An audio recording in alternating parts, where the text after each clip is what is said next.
Shivaya, Om Namah Shivaya, Om Namah Shivaya, Om Namah Shivaya, Om Namah Shivaya, Om Namah Shivaya, Om Namah Shivaya, Om Namah Shivaya, Om Namah Shivaya.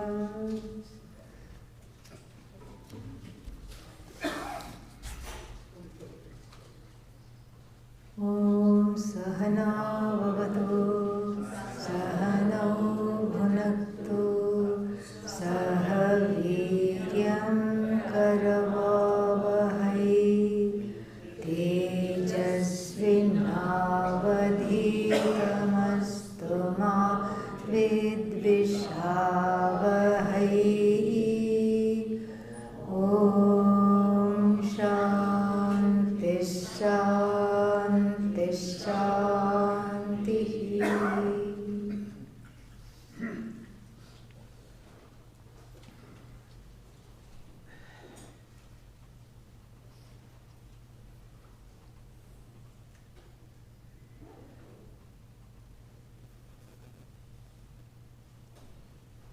On the individual level, Avarana Shakti of Maya is equal to the unconscious mind. The concealing power of Maya is equal to the unconscious mind, and the Vikshepa Shakti of Maya at the individual level is in the form of the reactions and the projections from the unconscious mind. So the unconscious mind is Avarana Shakti at the individual level, and the Vikshepa or the projection is the anger, the fear, the sadness, which is all projected from the raw material of the unconscious mind. And so,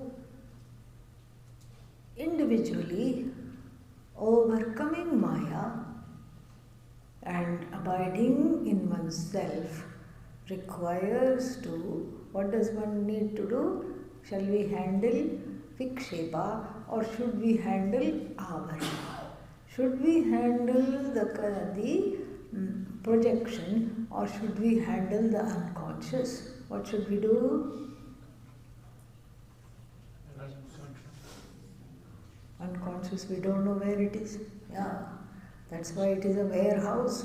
W-H-E-R-E. Where it is, we don't know. It's a warehouse. Where it is housed, we don't know. Unconscious, we let it be, because the unconscious, the manifest form of the unconscious mind is in the form of projections. I'm angry, I'm sad, I'm afraid, I'm anxious, I'm needy, I'm greedy, I have all these patterns, these chronic patterns of hopelessness, chronic patterns of caretaking, chronic patterns of codependency, making somebody feel better so that I can feel better. These are the things I should handle. I handle the Vikshepa because I do not know where the Avarana is. When I learn to handle the Vikshepa, the Avarana dissolves, melts, gets integrated. So the way to handle the Avarana on the individual level is by tackling the individual Vikshepa in the form of anger, fear, outbursts, reactivity, chronic patterns. And sometimes they are psychosomatic. Don't think that this is just to do with mental or emotional, because the mind and the emotions are connected to what? Body. And these days, the diseases are getting more and more interesting and less harder, less and less easy for the doctors to define. They are no longer ailments, they are syndromes. Syndrome means nobody knows what's going on. That's why they call it syndrome. There are just certain patterns that are observable. This will affect men more than women. This condition will affect women more than men. And then this is an autoimmune condition. It means what? One is attacking oneself. That is the root of every autoimmune condition. However fancy it be its name, however fancy be its form, the root of every autoimmune condition is somewhere there is self-sabotage. I am attacking myself. Some part is attacking another part.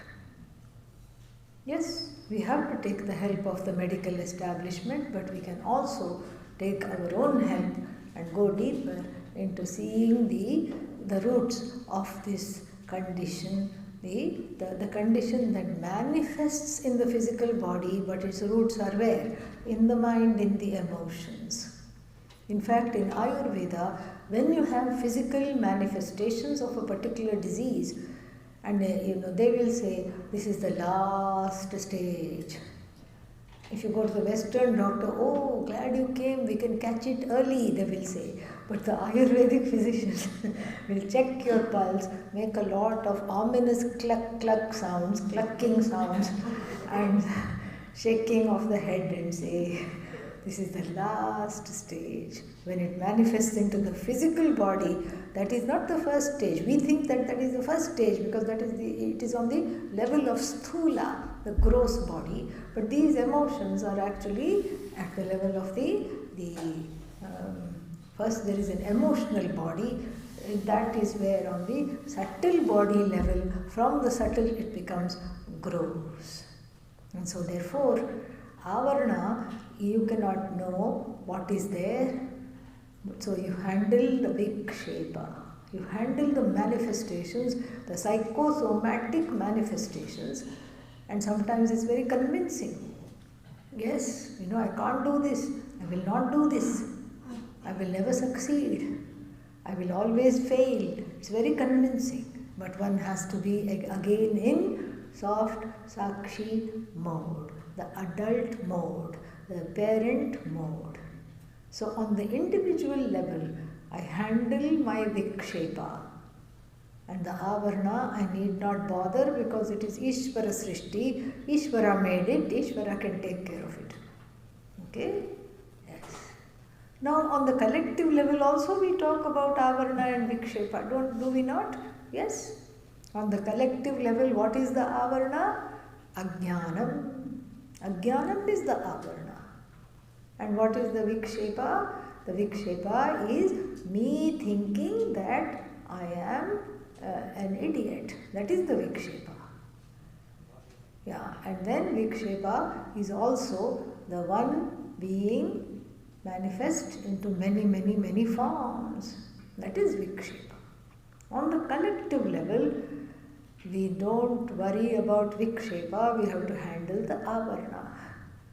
We have to handle the avarana. Vikshepa is Ishvara Srishti. Avarana has to be handled. That I have been prevented from knowing myself, that has to be corrected. Avarana is Ajnanam. The Ajnanam is corrected. And then at the level of the individual, my reactivity, which is the vikshepa, is corrected. Avarana here becomes Ishvara Srishti. Very powerful, beautiful paradox here, and as though paradox. So now, if this much is understood, we can go further and see a lot of related things which are important to imbibe and assimilate. So let us do one more meditation and then we will unpack that and understand that. And if we can do the lights so that we can start, that will be nice.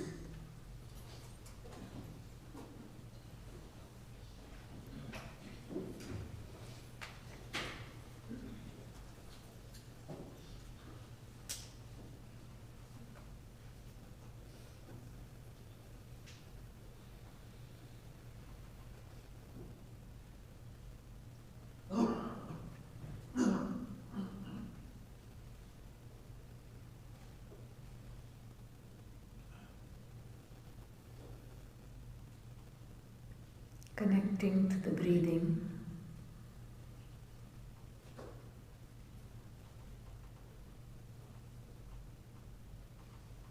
Breathing in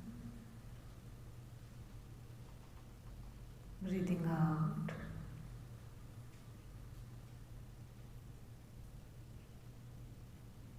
Breathing in, I'm aware of this body. And the next time I breathe out, I understand I'm awareness itself.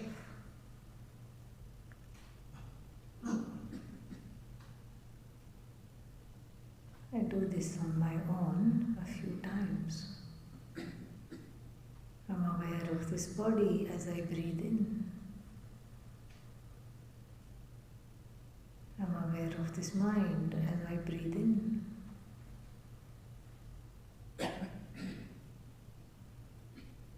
And as I breathe out, I see that I am sentience without boundaries. I am awareness itself.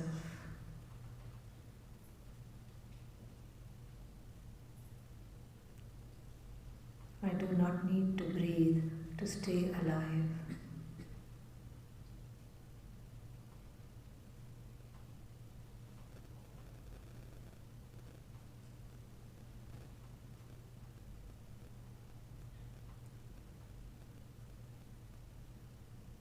Breathing in,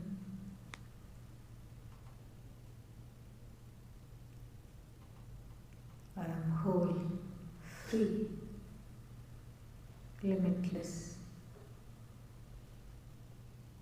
Breathing in, I am Satchidananda.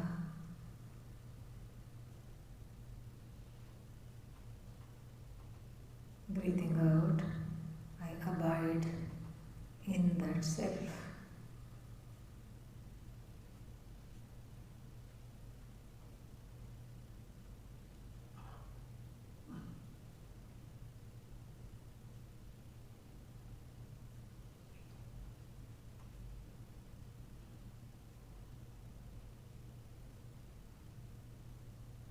Breathing in,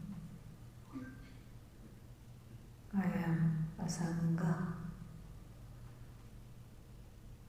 Breathing out, I let go of dysfunctional connections.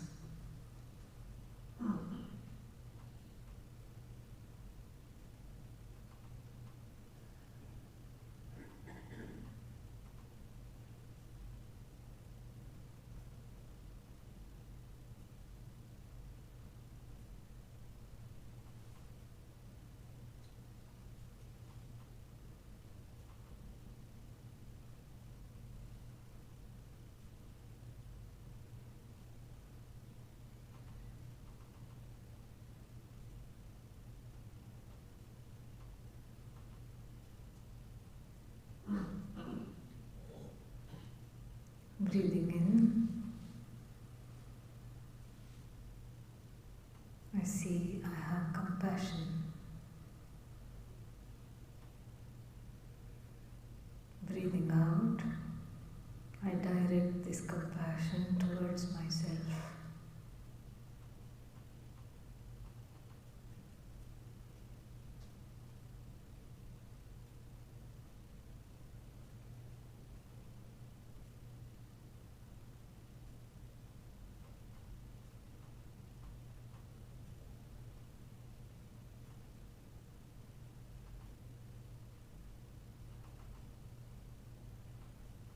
Breathing in, I'm free of guilt and hurt.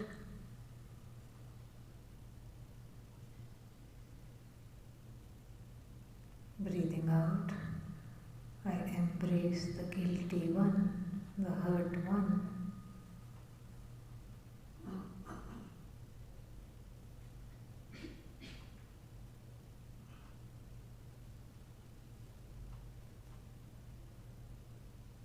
Breathing in, I am Ananda, joy, embodiment of joy.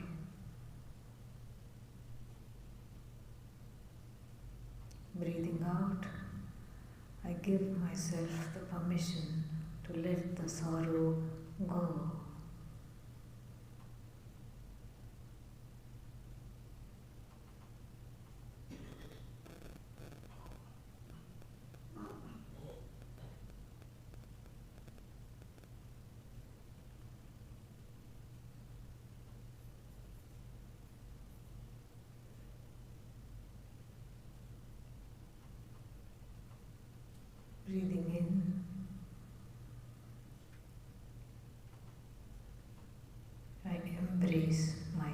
tears.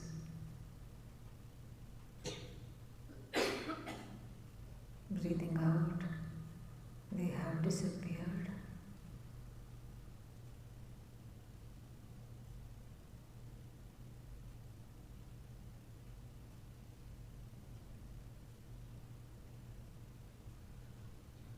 Breathing in, I am Purna, whole, full, free of lack, free of being a wanting person.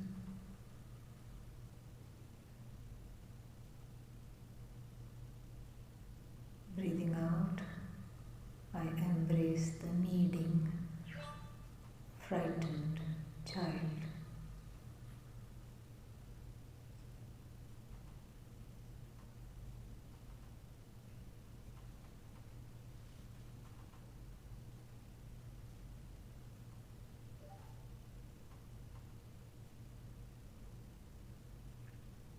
Breathing in, I let go of control.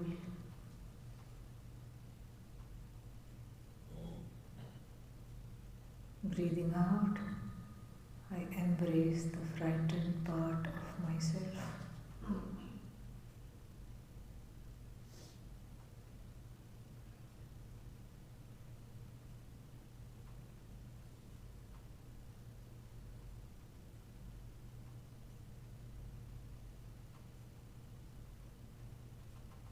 Breathing in, I am in the present. I am now. Now I am. I now am. I am now.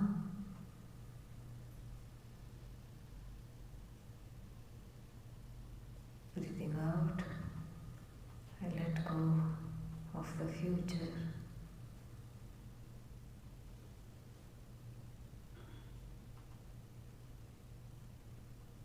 Breathing in, I am free of time. Breathing out, the past has no power over me.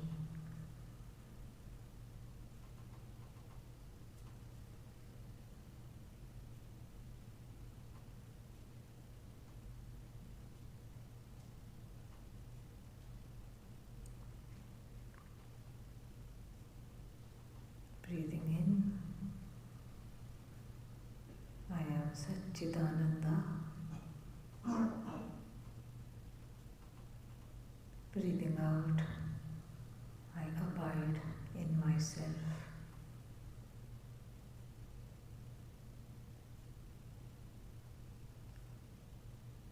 I understand being myself is easy. Being myself is effortless. Being myself is free.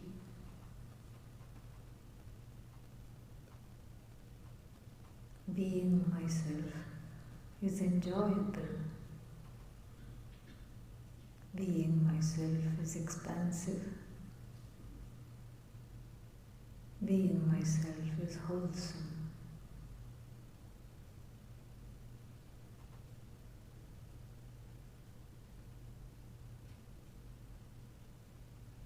Breathing in, I am myself. Breathing out, I let go of inauthenticity.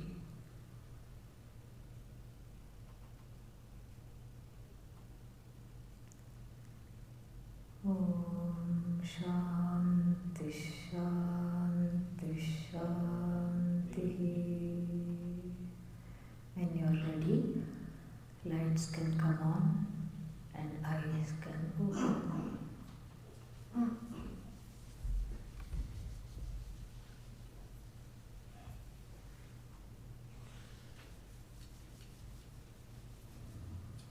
This is what we did, is a Bedi contemplation session. This is how we can practice and slowly grow in the practice. In the beginning, it sounds inauthentic. Why? Because one is identified totally with the frightened one, with the sorrowful one, with the one in the past, with the misunderstanding one, and the one that is misunderstood, with the wanting one, with the terrified one. But here, I'm giving it the opposite understanding.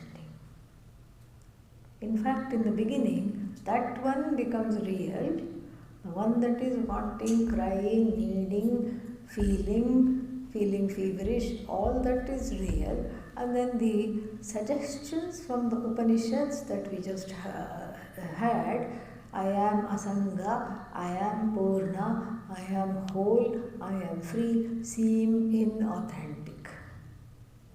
But that's because we have a skewed perception, to illustrate which there is a small story told for children, that a mummy spider and the baby spider were walking on the ceiling.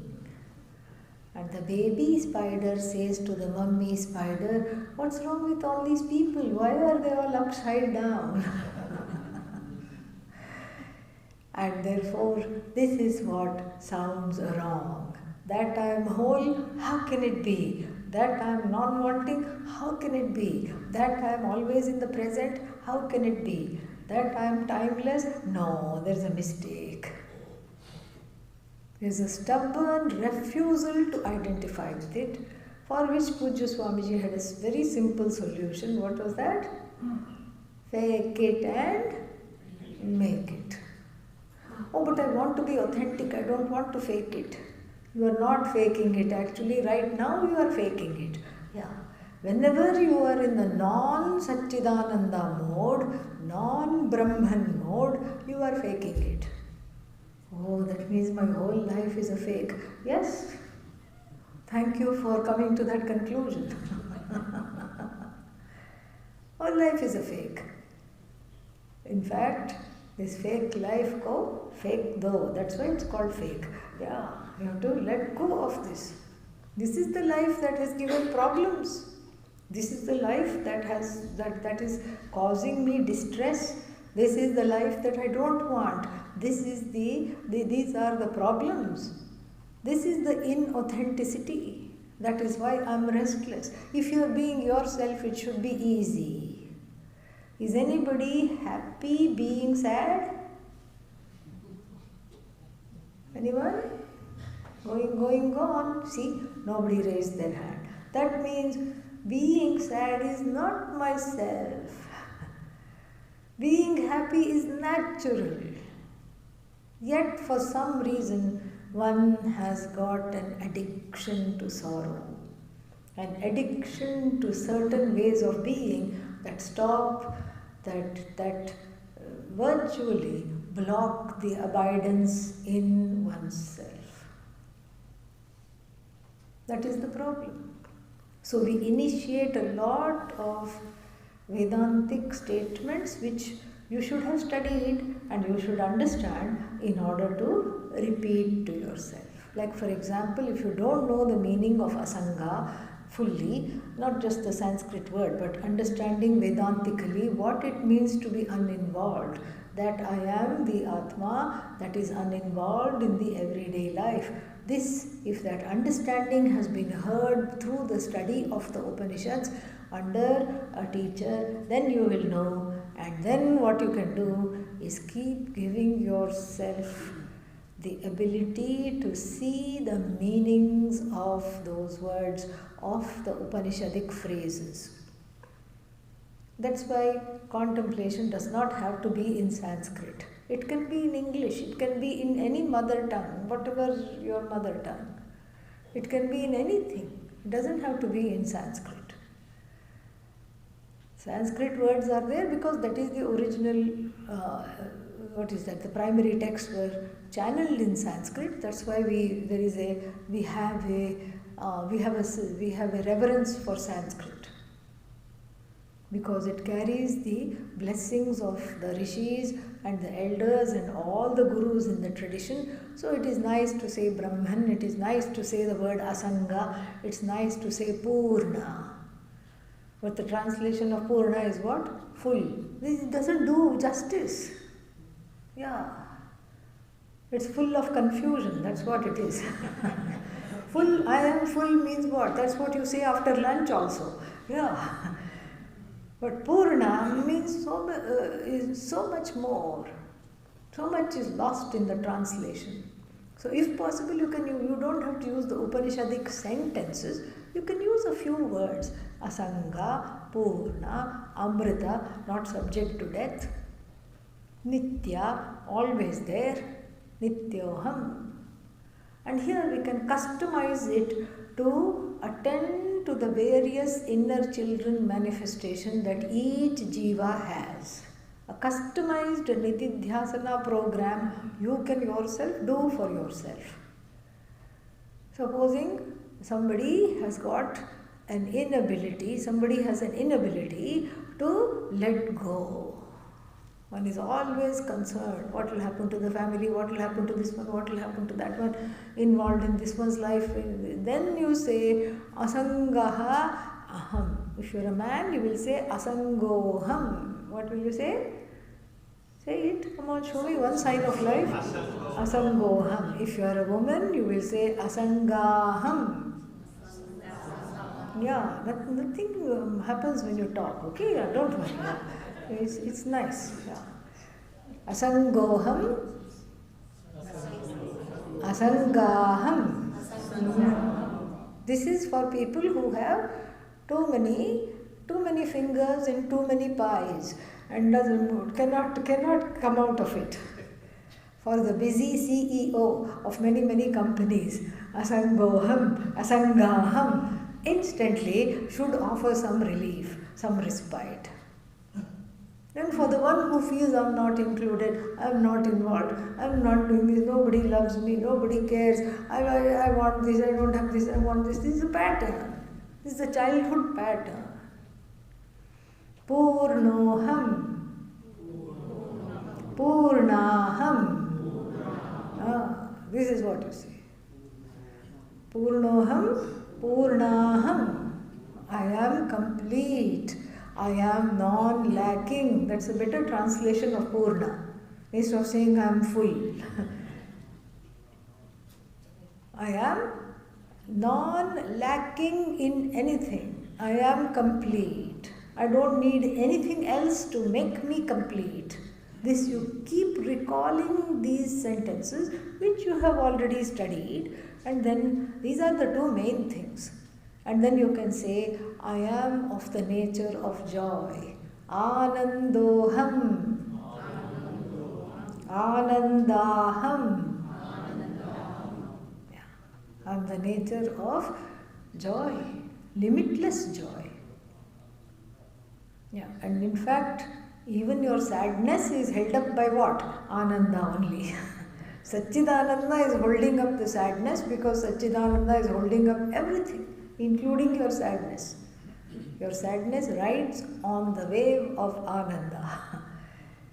So if you look little bit under the sadness, if you introspect on the sadness, what is underneath?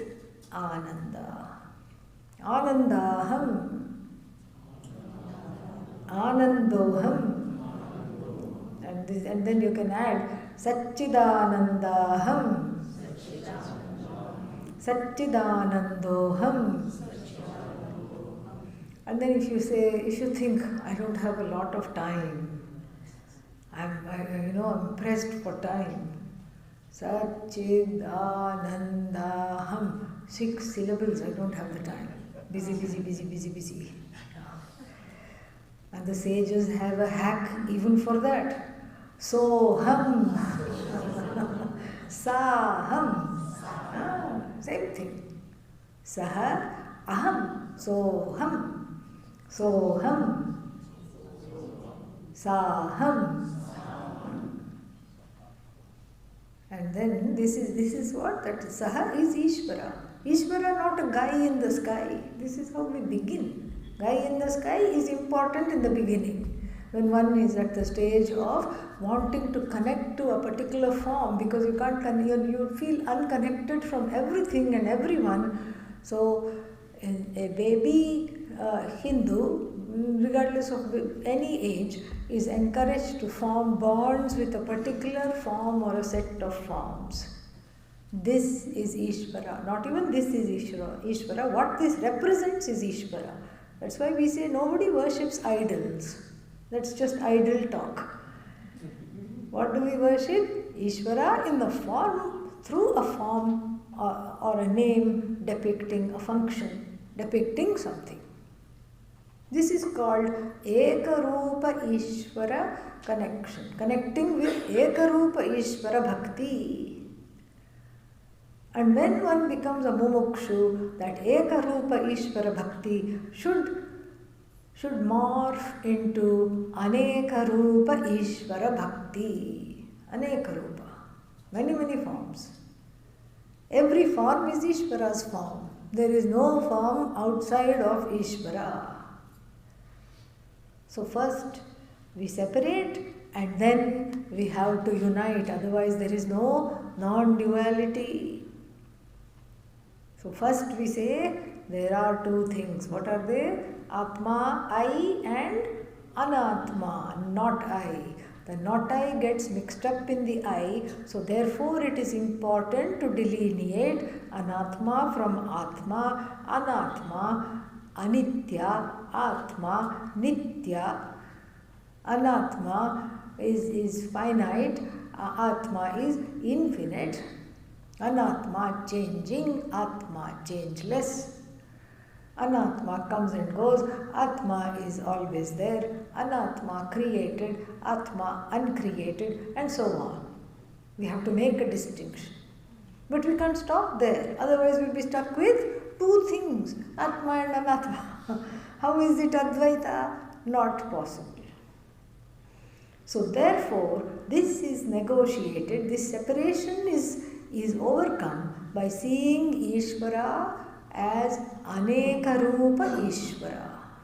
This is called Ishvarification of the universe. Ishvarizing the entire universe, then you see that there is no Anatma and no Atma. Anatma resolves into Atma. Atma does not resolve into anything else.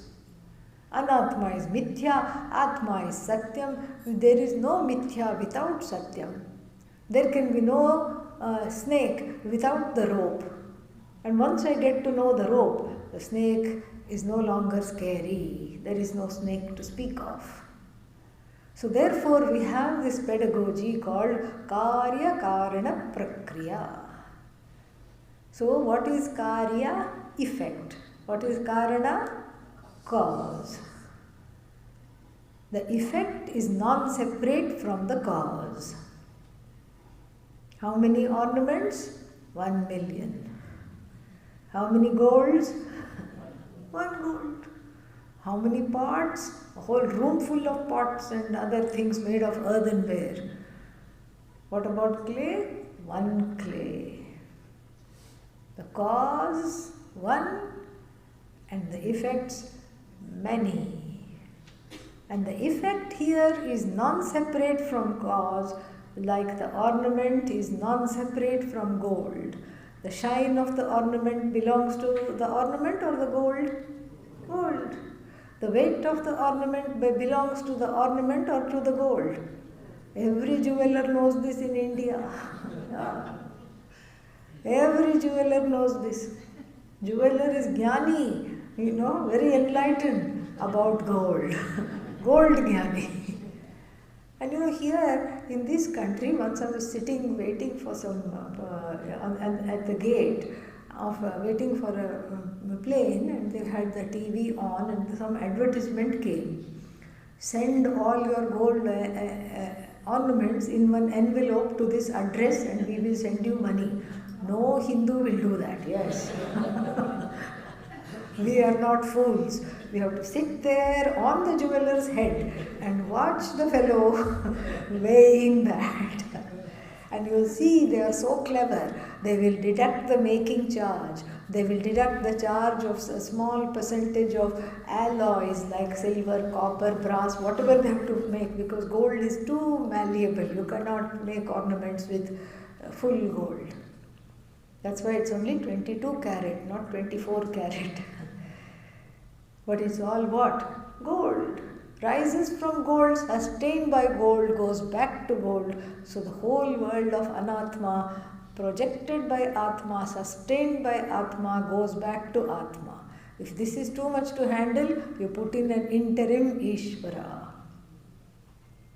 You Ishvarize the whole universe, just like every ornament is seen as gold, everything in the universe is seen as non-separate from Bhagavan, which is the cause of them all. Which is the cause of all of them. All the ornaments, everything. In relation to ornaments, we have gold. In relation to pot, we have clay. Like this, in relation to the whole Jagat, what do we have? Ishvara.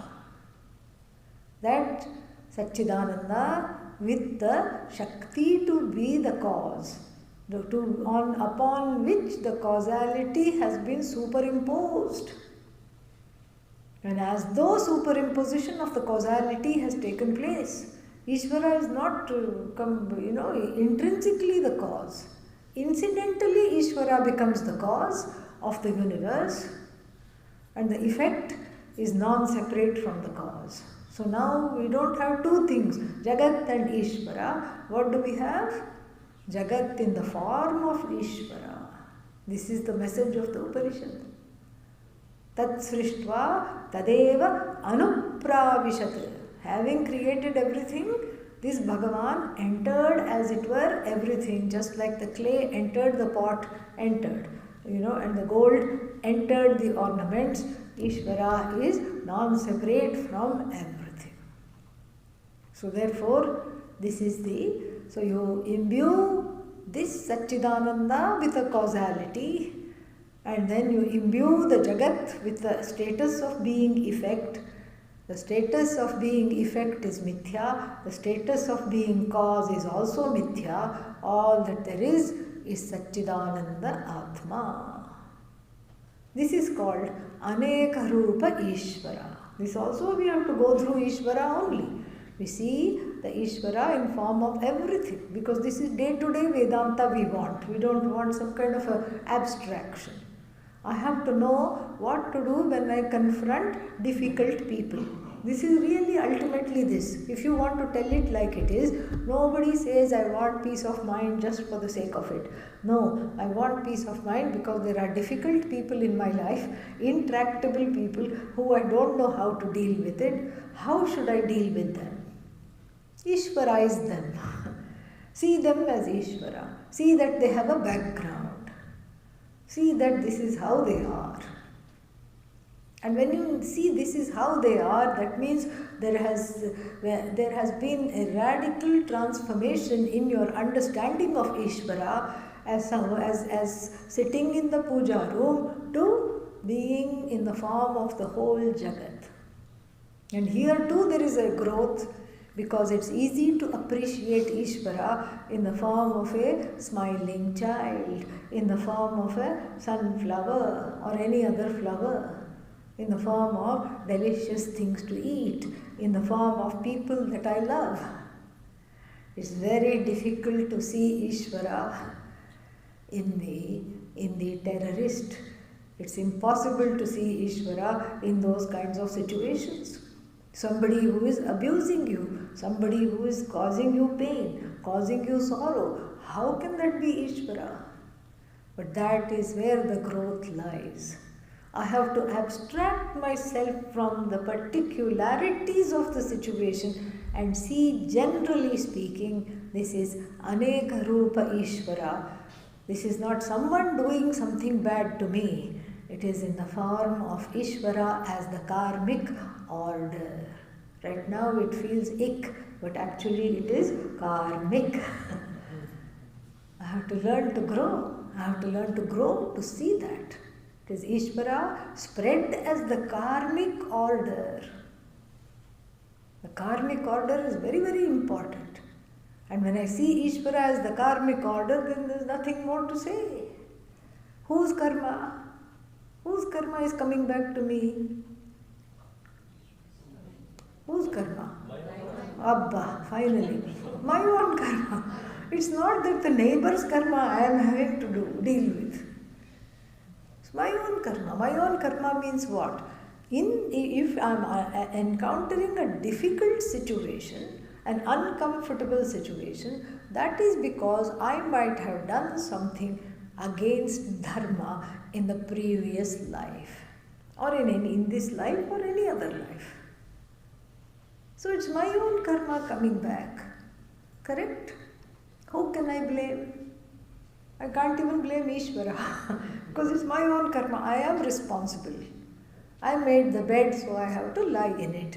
This is exactly, Vedanta is all about oneself, one's growth, one's place in life, one's,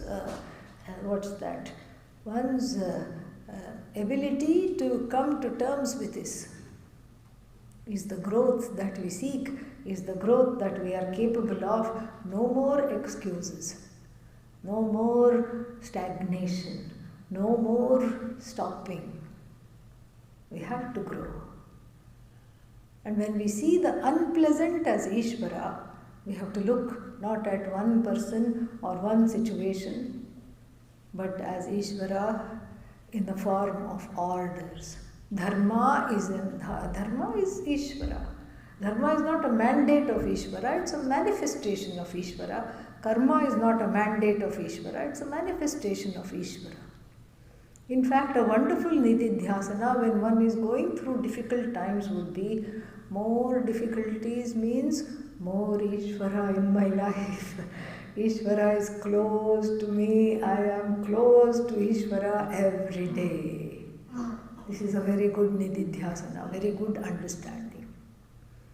So this is Vishvarupa Ishvara or Aneka Rupa Ishvara. So where have we come? First, what was there? No Ishvara.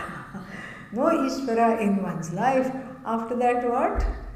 Ekarupa Ishvara. Ishvara in one particular form, one particular name, one particular function. And then from there I graduate to Aneka Rupa Ishvara. And then this also is not the end. This is also an interim stage. The Ishvarification of the whole universe is an interim stage, and then there are many levels and stages, because everything that I don't like is also what? Ishvara. In other words, what is Ishvara. Whatever is. Right now, traffic is. Traffic is what? Ishvara. Everything is Ishvara. What is Ishvara? What is because it cannot be what it is not. It is what it is because it cannot be what it is not. This is a very good mantra to tell yourself when one is in the doldrums. It is what it is because it cannot be what it is not. What is Ishvara. Whatever it is in any situation is Ishvara. I have to deal with that. And then this level of understanding, what is this Ishvara, then what happens? I get to a wonderful place called Sarvatma Bhava. I am one with everything. All is one Atma. No more there is Anatma, Atma. Everything is what? Atma. I am that Atma which is in everything. As everything, I shine as that self-effulgent consciousness. I shine as that Brahman which is without a second in everything as everything. Please read the translation of the Devi Sutta. You will see what I am saying. Where the Rishini, wonderful Rishi, I think her name is Ghosha, she channeled these mantras and she says, I am everything in the universe. It is I alone. Very, very beautiful. Beautiful thing. And this is also Ishvara. Don't say this is not Ishvara. This is the worship. Nididhyasana is the worship of Arupa Ishvara. Is relating to the worship here is abidance. There is no worship as puja. Abidance as Arupa Ishvara. Ishvara in all forms, and then Ishvara in itself, who is formless, nameless to begin with, without whom no form, no name can exist, but itself formless, nameless. This formless, nameless consciousness is also Ishvara. What kind of Ishvara? Arupa Ishvara. This is the slow progression. And then, that is where the abidance comes. And I told you yesterday that contemplation cannot happen suddenly. We have a very interesting catch-22. What is the catch-22? In order to contemplate, one should be contemplative. Until one is contemplative, one cannot contemplate. That's why we have some baby steps which we have demonstrated, and some small ways through which we can make a headway into this understanding. But then, without taking care of the unconscious, nothing can happen, because the real duality is sitting where? Right here in the Antakarana. And this we have seen, not only Gaudapadacharya in the Mandukya Upanishad talks about this at length in the Karika, but we also see this, because if we say, who reads the Mandukya Upanishad, the Karika and all, nobody reads. How will the common people know? In fact, the whole Shastra has this beautiful understanding. It is there in the Puranas, it is there in the folk songs, it is there everywhere. And this whole treatment of how do I deal with the unconscious mind, how do I resolve it, beautifully illustrated in the story called Amrita Manthana, the churning of the ocean, a very beautiful allegory. And what is this allegory? Huge ocean. And then somebody told the Devas on the one side and the Asuras on the other side. Oh, there is a treasure at the bottom of the ocean. What treasure? What is it? It's nectar of immortality. Said the Asuras first, I can be eternally dominating the entire universe. We need this. Devas also said, we also need this. So for the first time in history, they teamed up.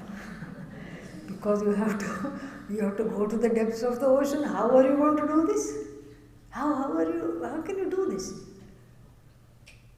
How do you churn the ocean? OMG, you need a churning rod. Devas and Asuras, being very strong, they plucked off a mountain. This is the churning rod. If mountain is the churning rod, what is the rope? First time in history, rope becomes snake, okay? Usually what? Snake turns out to be rope. Here, rope is actually used in the form of snake. Rope becomes snake, first time. And what is this rope? Vasuki. Vasuki is the longest serpent in history. And poor Vasuki was taking a nap. And then he was conscripted to this task of this nectar, of mining the nectar of immortality from the bottom of the ocean. And 2.5 times the poor fellow was wound around the mountain. And then came the question, because now there are two sides. One side is Vasuki's head. Vasuki is a very poisonous snake, okay? And then the other side, his tail. Devas said, we don't want to catch the head. Yeah, not nice. So they tricked the asuras. They said, who is brave enough to hold his head? Because asuras means just ahankara, ego. And all the asuras came out, me, have it. And even catching hold of the tail was not so easy because the poor snake in anguish was lashing out. Fadar, few devas would fall and then climb back on and then do this pulling. Meanwhile, the asuras were faring very badly because each time the snake breathed out, the serpent breathed out, 4 or 5 of them would faint, and then there were some hanky asuras with wet hanky, they would revive the rest of them, and then the churning continued. They churned.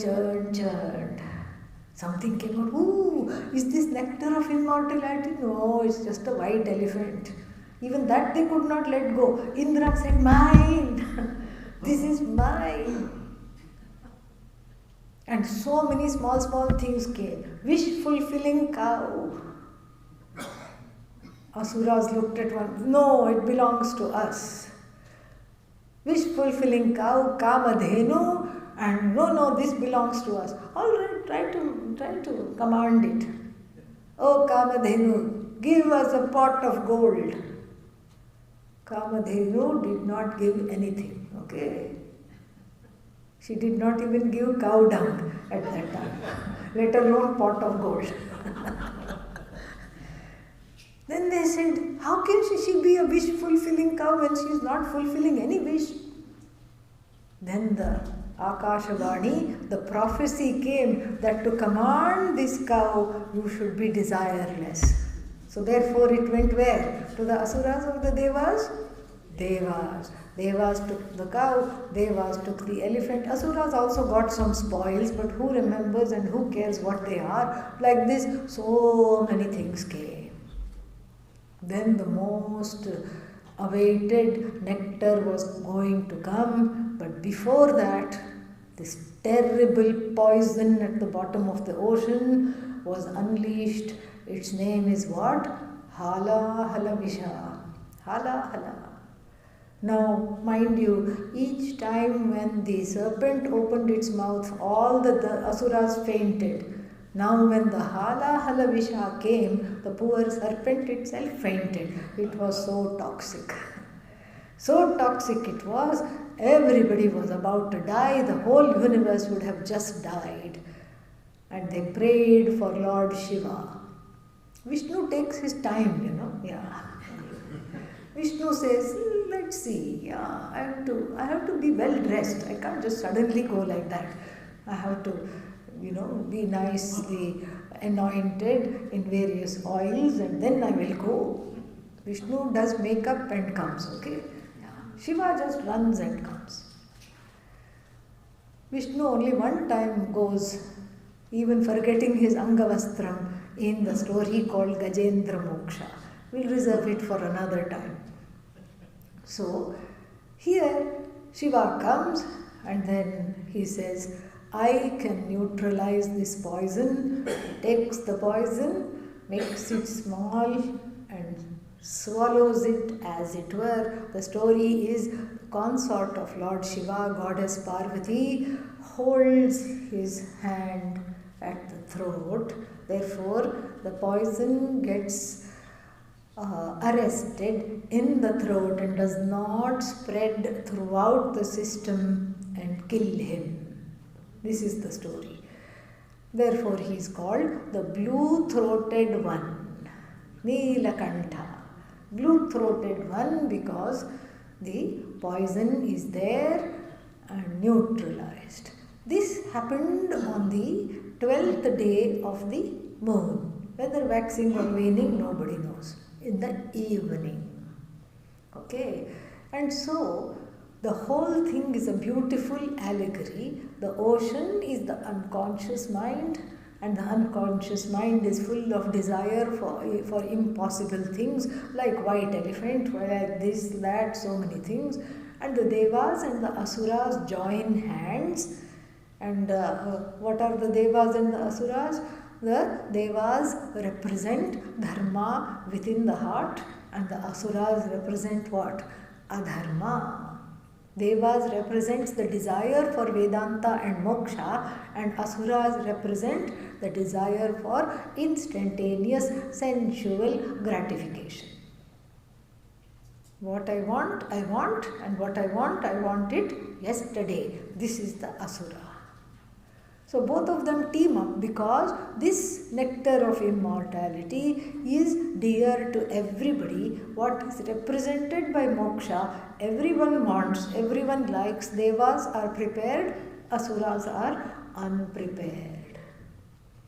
And so they churn. This is the churning is called self-enquiry. Self-enquiry. Shravanam. Churn, more Shravanam, churning. Mananam, some more churning. Nididhyasana, churning.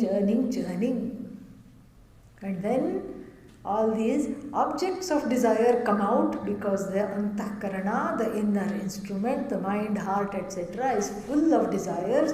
All of them useless desires come out.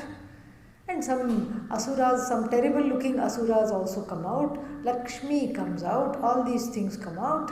And then finally what is unleashed is a terrible poison that apparently no one can neutralize. This is the unconscious mind. Here is the beautiful embodiment of the collective unconscious in the form of this mind that we are trying to heal. That is what it is. So this terrible visha, this poison has to be neutralized by taking recourse to Ishvara. By asking Ishvara to take it away. By neutralizing this in the form of prayer, because prayer is an action that itself has phala, results. And the results of the action of prayer are the neutralization of this unconscious. And the unconscious neutralized through the grace of Bhagavan. What happens? Then at the end, Dhanvantari is the Bhagavan of healing, comes with the pot of nectar. That pot of nectar is Upanishad message, Gita message, Vedanta vision, a vision of no division, carried by what? An embodiment of healing, meaning until and unless there is healing, this vision cannot be there. The vision of no division cannot be internalized without healing these divisions within, with the grace of Bhagavan. Bhagavan as the order that spews out the unconscious and neutralizes the unconscious. That same Bhagavan, and we pray and we get the grace from the empirical standpoint. This is just from the empirical standpoint, so that everybody can love stories, everybody relates to the story, and you take the moral of that story and work on yourself. That is the idea. Then also the story doesn't finish. The pot of nectar comes out and all the asuras say, me. I worked for it. I was at the head of the snake doing this journey. Me. And then they say, and the devas know that to give this knowledge of akartritvam, meaning one is not the doer, one is not done in by other people's action. To give that to people who don't have dharma is like handing dynamite to a monkey. What will it do? Poor thing. It will throw it back on you. That is what it will do. So therefore, this knowledge of non-doership cannot be given to people who have no concept of dharma, adharma, and who are not dharmic themselves. Only when dharma has been mastered, when I know that I am responsible for my actions and I am at peace with that accountability and responsibility, then only I can be taught that, look, you are not the actor. Here, the Devas could not let the Asuras have the pot of nectar. So the Asuras were tricked because the Devas cloned the pot and just filled it with some regular kheer or some pudding, and then they sent the porridge to another tent. Asuras only, special tent. And the real pot of nectar was taken into the Deva tent. But one Asura was attentive to this. He looked this side, he looked that side and said, I'm going over here. For an Asura to dress up as a Deva is not easy. You have to have a whole internal makeover, not just external, for which there was neither time nor interest on the part of this Asura, whose name was what? Swarabhanu. Bhanu means shine. So the shine is the shine of Atma, but a shine that was dimmed by wrongdoings, no dharma at all. So what does this fellow do? This fellow sneaks in. No one's looking and biffs a Deva on the way there, divests him of his crown and all the Deva looking accoutrements, wears that, keeps his face slightly covered because by the face they can recognize he is not a Deva, goes and sits down pretending to be a Deva. Usually they'll be jumping up and down, they don't know how to sit still. There are many such stories of Devas and Asuras. And Devas cannot sit still, they are always fighting. But he said, okay, I have to be good, I have to sit still, until I get this nectar, I should just not show my true colors, okay, I have to just do whatever they do. So they went like this, doing parisenchanam, and they sipped the water. He also sipped the water sloppily, but he slurped it and sipped it anyway. And then they prayed, he also pretended to pray. Actually he was praying upon the nectar, but nonetheless he also pretended to pray. Then the nectar came, the nectar was being distributed in the hand. He also held out his hand and one drop of nectar came. Vishnu came to his senses. Vishnu would see, infiltration. Shut down Operation Amrita. Immediately deactivate. We have been infiltrated by the Asura. But it was too late, he already had a sip of the nectar. Vishnu comes with his chakra, decapitates the Asura. But the nectar of immortality has already been gained. What to do?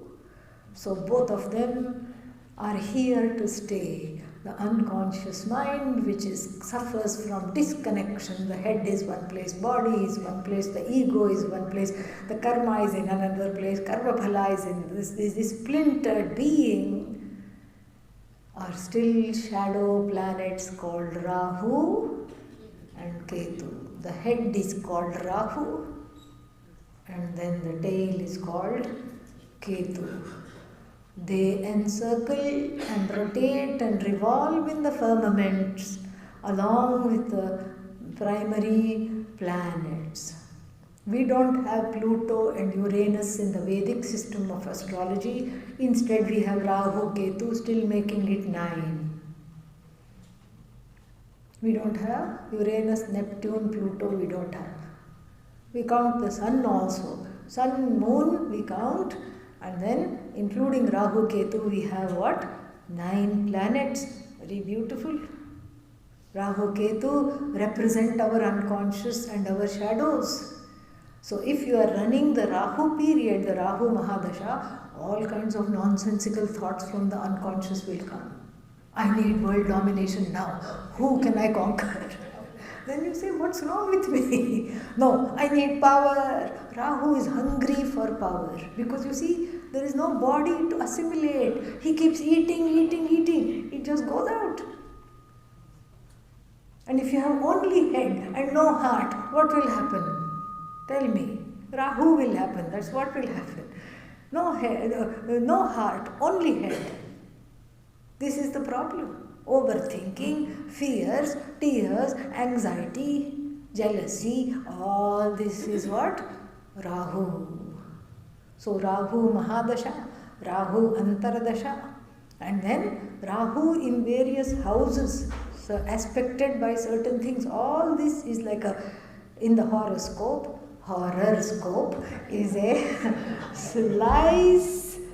slice of this reality when one was born. What is your karmic makeup?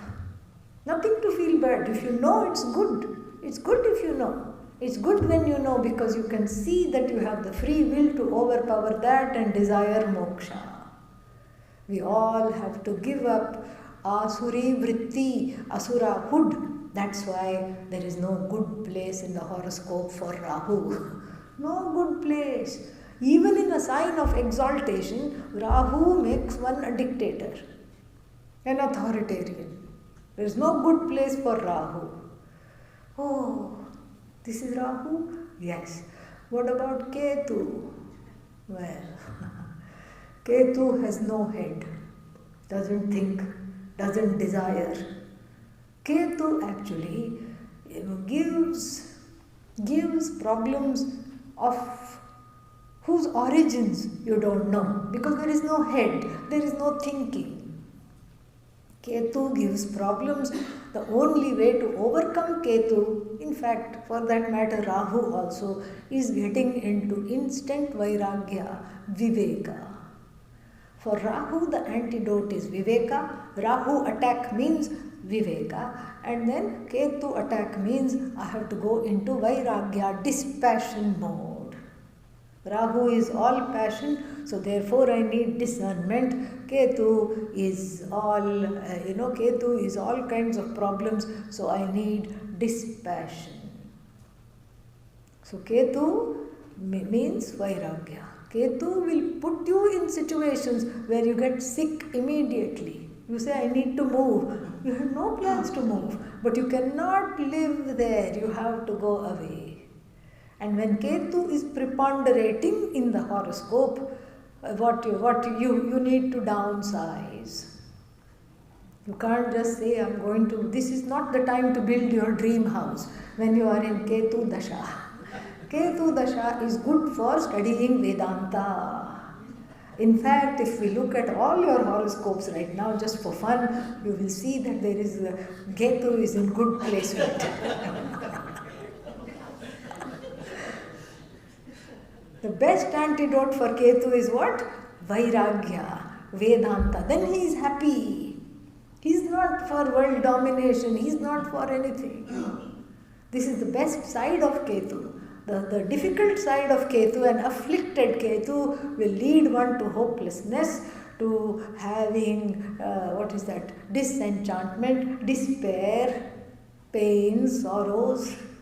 Ketu is a drag, literally.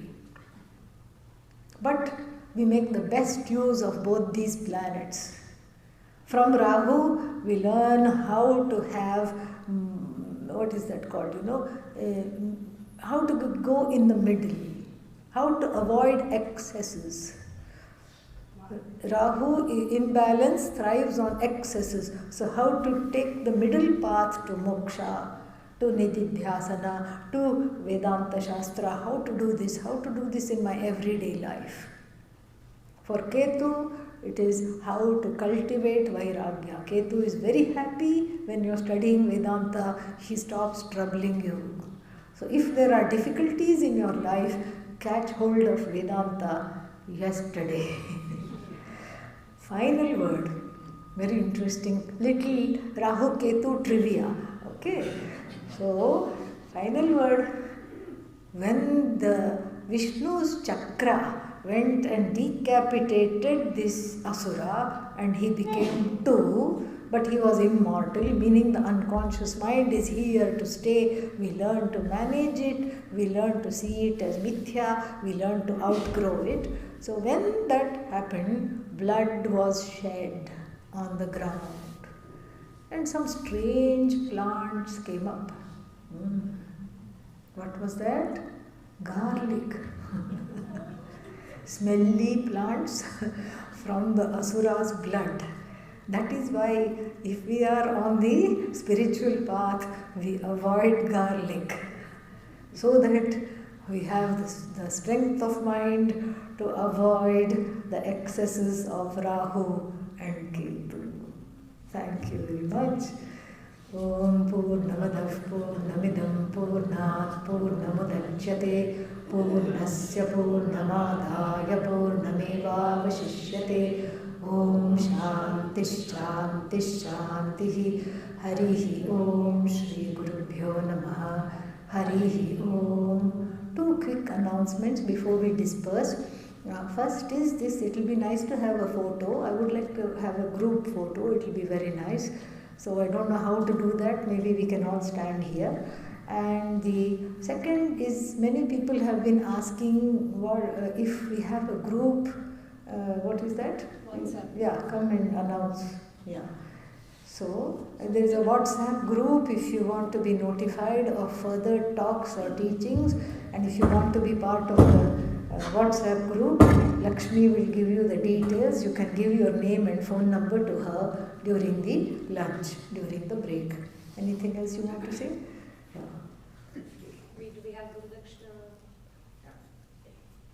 So we will be doing Guru Dakshina and Swaminiji will be handing over the prasad. So please. Let's do the photo first. Photo first. Yeah. Okay. And if you want to be part of WhatsApp group, please give me your number or I can send Name and number you give. Yeah. Circulate a piece of paper.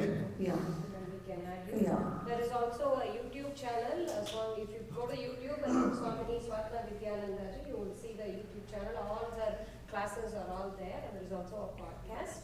And so there is a Zoom. All the information will be usually posted. And website, ashram website also you can give. Yes, arshavg.org, Arsha Vijnana Gurukulam, that is the website. And I can share that also. And if you want to contribute after this retreat as a Guru Dakshina, you can either donate in Arsha Vijnana Gurukulam or for Arsha Vidya area, Arsha Vidya Center area. We also have a donation box there. Swaminiji, I have Yes. something to I am presenting you this book. Thank you very much. First Hindu chaplaincy. Let me come there. Yeah, it is Swaminiji is visiting faculty for this. Swami, where is it?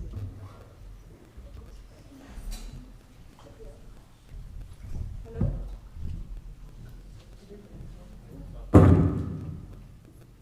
Yeah, I have to say she is visiting faculty for HCI, which is Hindu Spiritual Care Institute, and she's so nice that she teaches over there also. And this chaplaincy book is the first ever Hindu chaplain's guide, which she is part of that, and Vijayji also part of this book. So I wanted to present, my husband is Dr. Kailash Joshi, who started this, and unfortunately he could not be here. He would have loved to give it to her by himself, so he sent me to give it to her. I'm so thankful that you have been part of this whole thing. Thank you very much.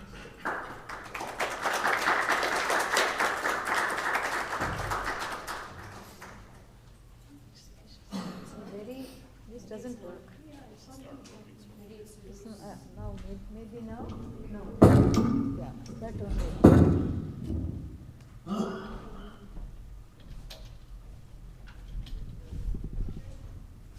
This is a very important book, especially for people who are immigrants staying here. It's a very important book because there comes times when one needs the help, spiritual help in various stages of illness and difficulties, losses in life, etc. So, how to be a lay chaplain for all other friends, for all our neighbors and friends. This is a very wonderful seva. This is a very nice book. I congratulate Kailash Joshiji for bringing this out. Much awaited and wonderful. I will be carrying this back with me. Where can they get this? So Amazon. Amazon. Oh, very nice. This is on Amazon. Yeah. Hindu Chaplaincy Guide. Everybody please get a copy. And how shall we do the photograph? Let's do that first. People sitting in the back minding the counters, please come.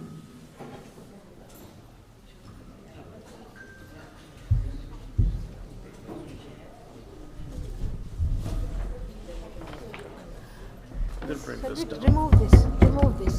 That's easy. Then everybody can sit here. Thank you. Yeah. Should we do picture first? Yeah, remove this table. Remove the table, then we can all sit here. Yeah, some can sit top, some can sit bottom.